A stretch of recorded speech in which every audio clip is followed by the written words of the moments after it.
دینے والے میرے آقا لجپال فرماتے ہیں پھر اللہ اس فرشتے کو حکم دیتا ہے کہ جا نور کے ذریعے اور کے جاتے دو.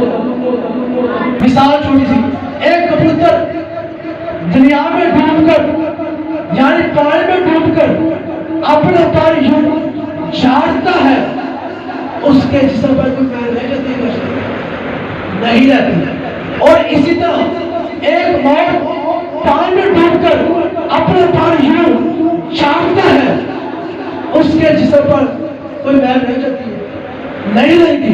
دوستو یہ تو جانور کی بات تھی، آئے انسان کی مثال لے کر سب ایک انسان اگر غسل کرتا ہے، نہاتا ہے اور اپنے سر کے بال یوں جھاڑتا ہے، اس کے سر کے بال سے جتنے قطرے زمین پر گرتے ہیں ان قطروں کو کوئی گر نہیں گر سکتا.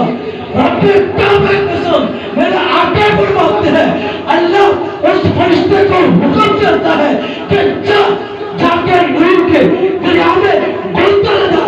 وہ فرشتہ نور کے دریا میں جا کر گوتا لگاتا ہے، اپنے پر یوں چاڑتا ہے، اپنے پر یوں چاڑتا ہے. اس کے پر سے جتنے پانی کے قطرے زمین پر گرتے ہیں اللہ رب العزت اتنے فرشتے پیدا کر دیتا ہے. اور وہ دوستوں وہ فرشتے پھر کیا کرتے ہیں؟ وہ فرشتے اس درود پڑھنے والے پر قیامت تک اللہ کی بارگاہ میں اس کے لیے استغفار کرتے ہیں. سبحان اللہ.